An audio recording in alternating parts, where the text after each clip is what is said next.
तेने करुणी चमू समस्त गगन पंते आरंभळत म्हणते महाराजानाथ शरणागता तारा. काय केलेले सगळं सैन्य वरी आकाश मार्गाने फिरू लागले गेले महाराज शरणागताला तारा असं शेषांग राजाला हात तोड करून म्हणू लागलाय.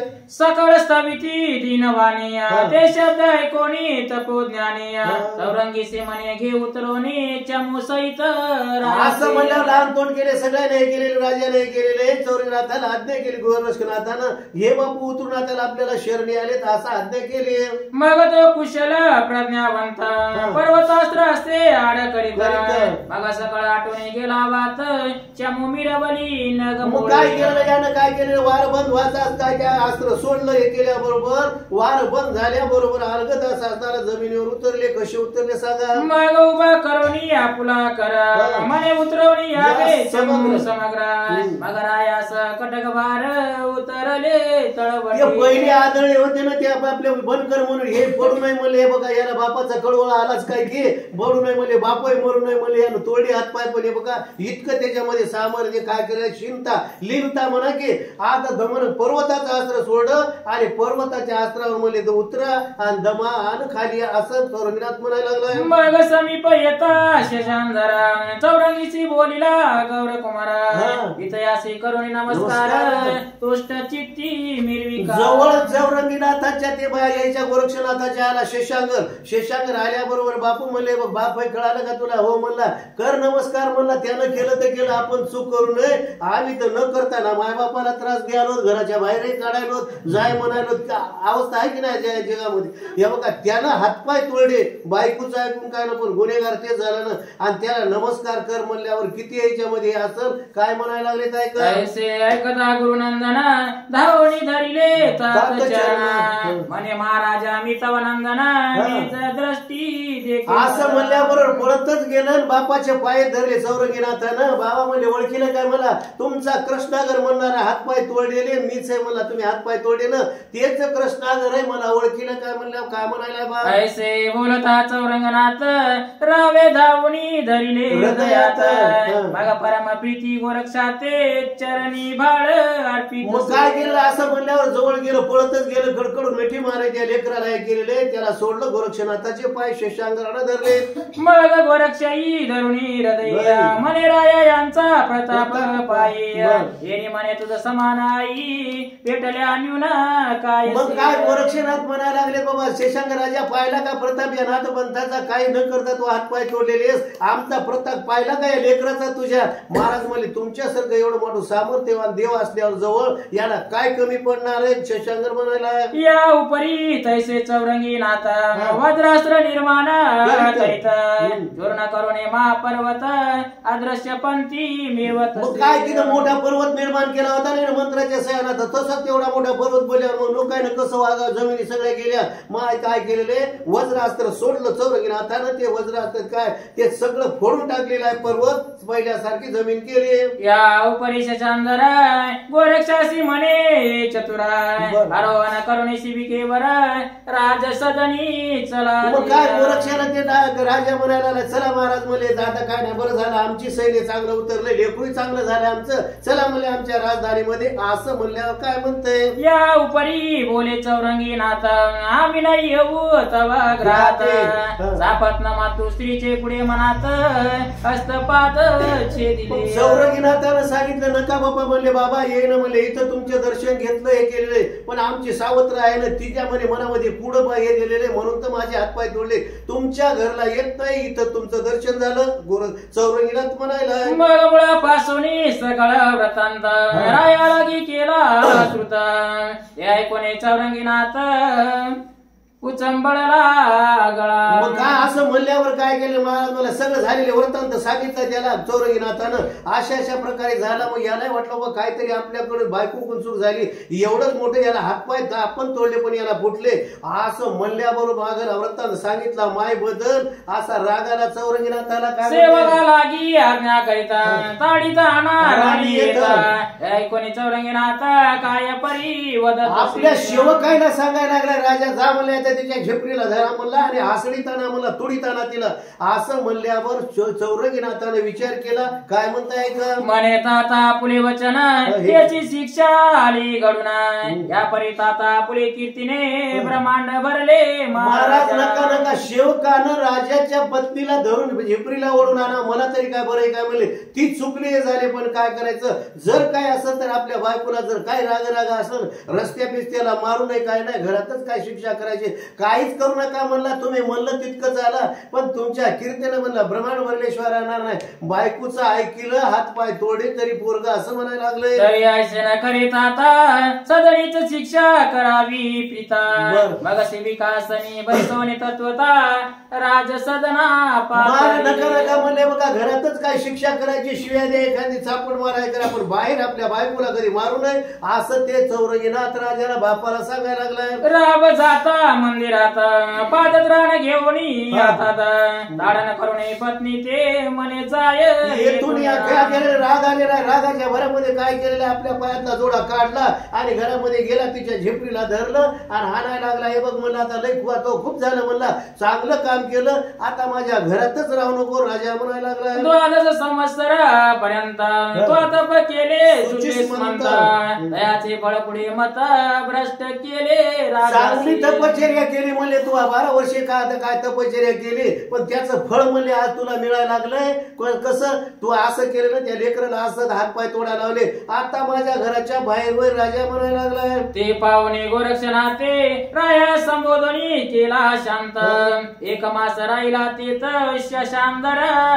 एवढे जरी झालं तर म्हणले त्याचा बदला घ्यायचा पण कळवळाला शरण आलो म्हणला ना ते महाराज म्हणले काय नाही म्हणले त्यानं शांत केलं हाताला त्याला समजावून सांगितलं. महिनाभर गोरक्षनाथ चौरंगीनाथ त्या राजधानीमध्ये राहिले. या परी गोरक्ष जाते समय्या वंश वेष्टी मोह प्राय प्रसाद देवने राज देई वीर्यवान पै. महाराज राजा काय केलं होतं बरेच वयाचं म्हातारपणी केलेली होती आता काय केलं म्हातार झालं होतं तरी मी काय केलं गोरक्षनाथानं काय केलं वंश वेली त्याची वाढा म्हणून प्रसाद दिलेला आहे. या बघ म्हणजे राजा काय करायचं तुला काय केलेलं वंश वाढत चांगल्या प्रकारे लेकरू बाळ आता या वयामध्ये होईल पण आमचा प्रसाद द्यायला लागलो ते खाय आणि पुन्हा काय केलंय का कामिनी करुणी भोगी वंशला त्याची ऐसे सांगून शांदरे चौरंगी काय नाही म्हणे काय एवढंच करायचं राजा या बाईनं चूक केली ना आता हिला काय मारायचं नाही मारल्यानंतर काय येत नाही. बरं झालं म्हणे नाथ पंथाचा प्रताप तुम्हाला कळालेला आहे फक्त आता काय करा हिच्या मनाला म्हणले हिला घरात नाही बाजूला एका झोपडं द्या म्हणले बांधून आणि काय करायचं आणि हिच्या बरोबर काहीच नाही केल्या चाकरीची केल्या दिल्या भाकरीची हिला असंच करा काम करायला आणि फक्त खायला भाकर द्या आणि वंश वाढायचा असला तर दुसरी बायको करा हिच्या बरोबर तुम्ही राहू नका संसार करू नका. गोरक्षनाथानं सांगितलं चौरंगीनाथ दोघ जण निघाले. मार्गी चालता मुक्काम पाते झाले प्रयाग स्नान करून उत्तम शिवालयी काय केलेलं गेले प्रयागराजाला सगळ्या तीर्थाचा राजा प्रयागराज आहे तिथे गेलेले हा मुक्काम केलेला आहे. ते काय केले देवालयामध्ये गेले महादेवाच्या देवालयामध्ये हे मच्छनाथाचं ते शरीर हे केलेलं होतं ना त्या ठिकाणी जाऊन महादेवाच्या मंदिरामध्ये पोहोचले. येताची करवणी शिवदर्शना मग शिवधारेसी बोलून वचना गुरु करेवराचे वर्तमान ती लागी पुसत.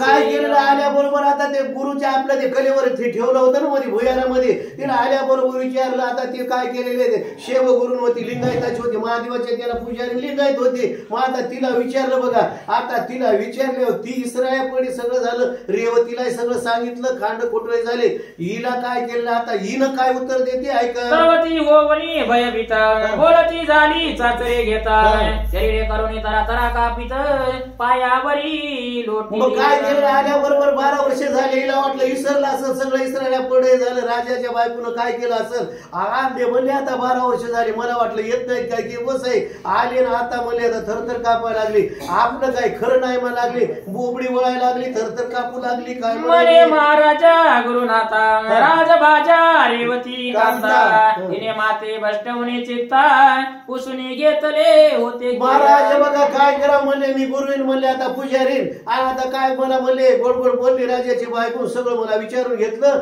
आणि मी म्हणले सांगू नये की नाही म्हणले माझ्या म्हणले पोटातच गोष्ट राहत नाही म्हणले आणि काय गुन्हा आहे की म्हणले दुसऱ्या बायच्या सोडल्या पण माझ्या राहतच नाही म्हणले का काय म्हणले गुन्हा आहे की म्हणले. मग आता काय केलं तवाच बघा उभा येते तुला माया नाही बघ हे झालेलं तुला म्हणून सांगायले. आता गोरक्षनाथाला त्याला तसंच म्हणली होती ना ते राजाच्या बायकोला रेवतीला माय तुला माया नाही कोणला सांगू नको म्हणून असं आहे. आता ती राहती का आता आपल्या नवऱ्याचा जरा याला मारल्याशिवाय मग आता तिला म्हणल्यावर दुसरी बाय म्हणते तुला म्हणून सांगायला लागले. बाया म्हणतातच बरं का डोसक्यावर घागर असू द्या की ओझा असू द्या माया मग तुला सांगायला तू माय आपली म्हणून कोणाला याचं त्याला महत्व काय बंद आहे काय डोसक्यावर ओझ घेऊन ती आता बायानं सांगणं साहजिक गुरुवीन असणारी तेवढं देवानं सांगून हिनं सांगितलं त्या शरीराचा काटा काढला. महाराज मला विचारून घेतलं होतं काय केलं की त्या बाईनं महाराजाला म्हणायला लागले या उपरी दुसऱ्या लागून वदे नाही कलेवर पाणी परिणेनो भय वाटे म्हणी कलेवर पाणी. महाराज दुसऱ्याला कोणाला सांगितलं नाही फक्त राजाच्या बायकोला सांगितलं आणि महत्वाच्याच माणसाला सांगितलं की आणि पहा बाबा तुम्हाला संशय येत असेल त्या भुयारामध्ये खोदून पहा असलं तर बरं झालं ना तर हिनच काहीतरी केलं. गुरुवीन म्हणाले स्त्री जाती बोलती परिकरणी करीती माझ्या वाटत असे ती चाळ समाक दृष्टी पहा. मग हे म्हणला बाय म्हणला आई बाबा दुसऱ्या तर काय समज ही तत्ता फुली शेता गेली से म्हणला हे बाय म्हणला याच्या पोटात राहत नाही तिला काय काय बाया आली ग माय म्हणतात तिच्या पोटात राहत नाही तत्ता फुली से म्हणजे जिच्या पोटात राहत नाही गोष्ट तिला तत्ता फुली म्हणतात. आली म्हणला गोरक्षनाथ म्हणला ही बाई तशी दिसायला लागली पाहायला गेलेत काय केलं आहे का ऐसे कोणी तिची वाणी परम घाबरला गोरक्ष मुनी अग एकांत गुवासदनी विदारुणी पाहत. मग आता घाबरलं किंवा याला वाटलं हिनं त्याच बाईला सांगितलं म्हणलं काहीतरी झाले घाबरून गेले गोरक्षनाथ. पाहिलं ते गुवा द्वार असा भुयाराचं पाहिल्यावर काय दिसलं त्याला तव ते मोकळे गुवा हात नाही कलेवर माझा नेत्री दाटून मोहाचा पुर शोक सिंधू चंबळ. काय केलं सारखं रडायला लागलं हे केलेलं तर काय करा आता कलेवर नाही आपल्या गुरुवर याचं शरीरही नाही तिथं काही नाही. मग आता गोयाला काय केलेलं त्याला दुःख झालं रडायला लागलाय रडू लागल्यावर काय म्हणते तो म्हणे महाराजा प्रज्ञावंता सोडून दिली माझी ममता आता येते गुरुनाथा कवने ठाई पाहू. मग आता ते गुरुलाच असं हे करायला काय गुरु माझ्यावर अशी एवढी मोठी कृपा होती ममता होती आणि मला सोडून निष्ठून कसे गेलेत गोरक्षनाथ रडू लागले. ऐसे म्हणून आरंभळता धरणी प्रति शरीर टाकीता भवती सेवदारा मोस्थित पोवनी त्या ते बोलत. गोरक्षनाथ या गुरुवर्याचा धावा करून करून रडायला लागले पृथ्वी तलावर पडले गेलेले महिलाच कळवायला गुरुविनीला आणि या गोरक्षनाथाला काय म्हणायला लागले ऐका म्हणे महाराजा धैर्य धरी मी राजांगणे जाऊनी सत्वरी वसून येते मचित्र शरीरी प्रतांत कैसा झाला. मग काय केलं महाराज आता एवढं हे करू नका धीर धरा म्हणायला मीच जाते म्हणले रेवती कांतीला विचारते राजाच्या राणीला काय काय झालं काय नाही सगळं विचारून येते तुम्हाला सांगते. ऐसे बोलोनी गोरक्षाते सैवधारा अंतपुरात शीघ्र जाऊन रेवती ते राजने माने नमी गेले. मग का गेल्याबरोबर आता राणी होते केलेले त्या शेवधारा म्हणजे गुरुवारी होती गेली नमस्कार केला रेवती बाईला काय म्हणते ऐका तवती पावणी सैव कामिनी म्हणे कालीस ओ माय बहिणी येरी माया अंतकरणी आठव माते. गेल्यावर नमस्कार केला कस काय आल्या मला गुरुवीन माई तर कस काय आला म्हणतो सांगणं गेल्याबरोबर काय नाही माई तुम्हाला भेटावं म्हणून मला आठवण झाली म्हणून तुमच्या भेटीला आले गुरुवीन म्हणू लागले. म्हणाल तरी आठव कोणा तरी 12 वर्ष आले भरुणा तुम्ही लागून सांगितले कुणा राजभागी म्हणाल बाबा तुम्हाला वाटेल कशी काय आठवण आली 12 वर्ष भरून गेलेत ना आणि ते गोरक्षनाथ येऊन त्या मच्छुनाथ उठणार होते म्हणून तुम्हाला सांगायला आले की काय केलं त्याचं काय नाही आठवण करून द्यायला आले. गुरुवीन म्हणाले ऐशी ऐकता तिची वाणी एकांताने ते राजपत्नी म्हणे मायव अंतकरणी चिंता सोडी. दुसऱ्या बाया राणी जवळ बसलेल्या होत्या माय मला इतक्या बायला सांगत नाही मला इतक्याच्या देखत आम्ही एक सांगायला होते वाचायलेत म्हणून बायाच्या देखत सांगूच नाही म्हणायला गोष्ट. मग ती बाईनं काय मध्ये नेलं गुरुनीला आणि मध्ये नेऊन सगळा वृत्तांत त्या राणीनं त्या गुरुनीला सांगितलं. आगे तुझं विरहित त्याची दिवसी कलेवर काढून शस्त्र उदेसी वाटले गेला ते मासे सगळ विपिना चिंता करू नको तू सांगितल्या बरोबर मला कशी दम पडेल म्हणली मी शस्त्रास्त्र घेऊन म्हणली माझ्या लवकर बोलिले आणि तिला इतकाले तुकडे करून म्हणली शेतामध्ये खत टाकतो नाही इकरीत होत तसं त्याच तुकड्याला टाकून दिलं. त्यासही लोटले बहुत दिवस आस्ती माणसांचा झाला नास दिवसंत खाऊन त्यास विष्ठा मृत्तिका झाली. लई दिवस झाले म्हणली त्याला हे केलं आता ते हाडा इतकुले मावसे टाकल्यावर म्हणली काय किडा मुंग्याला खाला असेल काही त्याचं राहिलं नाही आता तू तिळवर चिंता करू नको. तरी या कार्याचा सगळं तरू समोळी उपटीला बीजान करू आता चिंतेचे फळा पारू कोटोने दृष्टी हे बघ म्हणले काय केलं ते झाडच विषाचं होतं ना, आपल्याला विषासारखं होतं, मुळापासून उपटून टाकलं, त्याचा काटाय काढला. आता कोणत्या प्रकारची त्या फिकीर करायची नाही. गुरुणीला राणी सांगायली ऐसे बोलता राजांगणा चिंते व्यापली शैवांगणा म्हणे नेनो पुढल्या कर्मा कैसे घडवणी. बाई मोकळे मनानं सांगायला मी असं केलंय बाई, मध्ये हिला दम पडाली का आता तर काय नाही म्हणे, थरथर कापायला लागले. आता त्या गोचनाथाची अवस्था तशी झाली ना, माझी अवस्था ते गोरक्षनाथ करते बाई, थरथर कापू लागले. पर्यता असो कैसे श्रुत करावे गोरक्षास जे जे असेल प्रारब्धास भोग भोगणे लागे. मग हिनं विचार केला आता काही जरी झालं तर खरं सांगावंच लागतं बोले, ते काय येत काय माणसं बोले, त्याला कळतंय आता जे झालं ते आपण खरं सांगायला पाहिजे. आपला जे भोग आहे ना म्हणजे आपलं तोंडात गोष्ट राहिली नाही, म्हणून म्हणले ते आपण केलं. आता आपल्याला भोगावं लागो, मारो का तारो म्हणले असं बाई म्हणायला लागले. कोण गुरवीन बाई म्हणते ऐसा विचार करुणी चित्ती पुनश्च आली शिवालया प्रती जे बदले रेवती युक्ती पांजळ तैसे सांगितले. मग काय केलेलं रेवतीला असं असताना काय केलेलं माता ते जसं जसं सांगितलं त्या राणीनं तसं या गोरक्षनाथाला त्या शेवराणीनं म्हणजे गुरुनीनं सांगितलं. सांगत ऐकिले नाते परम पेटला क्रोध नळाते म्हणे शिक्षा करावी राजवाजे ते दुखार नवी बुडवणी. मनामध्ये विचार केलेला एवढं केलं तर त्या राणीलाच आपण काय करावं, दुःख द्यायला पाहिजे, शिक्षा करायला पाहिजे. गोरक्षनाथ म्हणतात पण काय झालं अजून ऐसा विचार घटित म्हणिया परिपुन्हा करीत विवेक बंधन देवत माता मज कारण मच्छिंद्रनाथ ते लाग. मनामध्ये विचार केलेला आहे काय करा, मला हिचे खंडन मुंडन नाही केलं तर केलं असतं म्हणला. मात्र मच्छिंद्रनाथाच्या योगानं आपल्याच गुरुवर्यापासून आता तिनं ते केलेले जीवदशा त्याच्या शरीरात गेली म्हणल्यावर त्या मच्छिंद्रनाथाचीच होती ना ते राजाच्या. माता म्हणले याच्या योगानं या मच्छिंद्रनाथाच्या योगानं आपली आई झाली की म्हणले, आणि मायला मारणं बरं का कशी काय व्हायला. मनामध्ये विचार केला गोरखनाथ जरी अवज्ञा करुण जंतूचे झाले भक्षण तरी आता शोधार्थ म्हणा मच्छिंद्र शरीरी. आता काय करायचे झालं ते झालं म्हणले, काय केलं जंतू नाही खाल्लं असेल हे केलं असेल,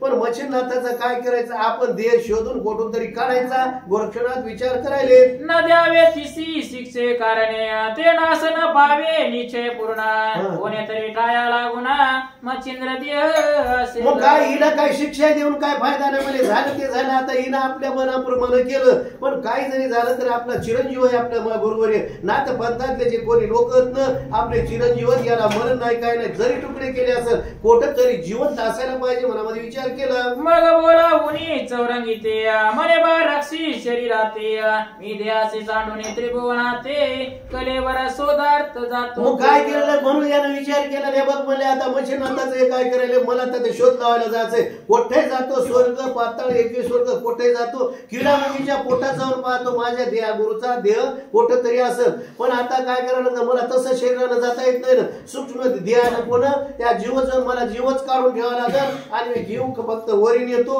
आणि माझी कुडी फक्त सांभाळ. आता कुडी सांभाळ म्हणल्यावर आता कारण काय, आता या बाईनं म्हणले मच्छिंद्रनाथाचा घात केलाय आणि माझा घरी जरासा विचार कर म्हणायला लागले. परिरेवती येथील राजकांता प्रवर्तली आहे मच्छिंद्र गाथा तैशी सवयी वटेल माझ्या अर्था म्हणून सावध साधारण बघ म्हणले का चौरंगीनाथा हे माझा घात करी म्हणजे मच्छिंद्रनाथाचा केला माझ्या गुरुचा, माझा घात केल्याशिवाय राहणार नाही. म्हणून माझ्या या कुडीला आज जरा नीट सांभाळ. काय सामर्थ्य असेल कुडी इथं आणि ते जीव म्हणून वरी गेला वरी, आणि मच्छिंद्रनाथाने तसंच केलं होतं. माणूस आता आपण विचार करील एवढा जीव असताना दुसऱ्याच्या कुडीत टाकता येते काय. आता संशोधन निघालं, जीव काढून ऑपरेशन करायला लागले.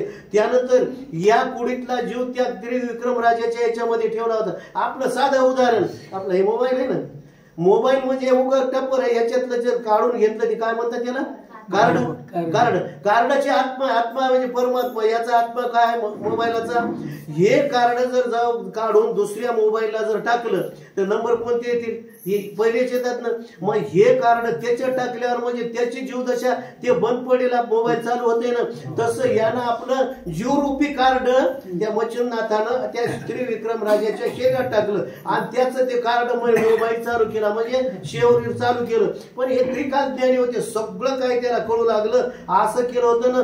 हे म्हणलं आता मलाही तसंच गुरुवर यासारखं करावं लागते, माझी जीवदशा काढायची आणि स्वर्गामध्ये इकडे तिकडे फिरायची. गोरक्षनाथ म्हणू लागले ऐसे सांगोनी चौरंगी ते प्रवेश करी ग्राते हा. प्राण सोडून शरीराते प्रमाण करी दस मग असं दिशा म्हणल्याबरोबर ते काय नाही हरकत महाराज मला मी चांगलं सांभाळतोय केलेलं त्याच गुहागरामध्ये भुयारामध्ये गेले आणि ते शरीर तिथं टाकून दिलं आपला प्राण काढला आणि 10 दिशा फिरायला लागले सकल शोधला जम्बूद्वीप सरितर नवी सकल बरं. ग्राम कानन सप्तद्वीप रती रती चौकड फिरू लागले जम्बूद्वीप हे तिकडे आता सारानाथ तिकडं तिकडे जाऊन फिरू लागले परिजीव जंतूची देहस्थिती होऊन शोधिता गुरुचे कलेवर पूर्ण कोणे तरी टाळ्या लागून मग चंद्र मनामध्ये खात्री होती ना आपल्या गुरुचं ते कलेवर वाया जाणारच नाही कारण ते काय होतं ते चिरंजीव होतं ना म्हणून काय केलं इकडे तिकडे फिरू लागलाय अतळ वितळ सुतळ पाताळ सप्तही पाताळ स्थळ पिंड ब्रह्मांड शोधून सकळ स्वर्गावरी आतळ वितळ सुतळ पाताळ स्वर्ग ब्रह्मांड सगळं चौकड पाहू लागले सर्व सूर्य लोक भुवर लोक अर्यमा यक्षादी सत्य लोक कुबेर तारांगणादी अनेक शोधोनिया सगळे जगात काय ते कुबेर तारांगण इकडं तिकडं चौकड तिकडं पाहू लागले शोध लागला नाही एक मेरू स्वर्ग पटार गण गंधर्वाती आणि सुरभर सकळ शरीरास करुणी संचार गुरु शरीर शोधिले मग सगळ्या शरीरामध्ये गेला इकडं तिकडं तर पाहिलं तिथे कुठं आता कोणाच्या शरीरात काय कोणी मांसाहारी असेल त्यानं बाबा न जाणू काही खाल्लं असेल काय कोंबड्यानं खाल्लं कोंबड माणसानं खाल्लं त्याच्यात असं माणसाच्या शरीरात जाऊन पाहू लागला उपरी पावणे वैकुंठ समजता तुरे पातला कैलास व्रत तो होताची प्रवेश शिवगणात दोंडाळून मग काय गेलं इकडे तिकडे गेलं मग आता शिवगणामध्ये गेला इकडे तिकडे पाहा लागलाय काय दिसलाय का घ्यायच्या घ्यायला दे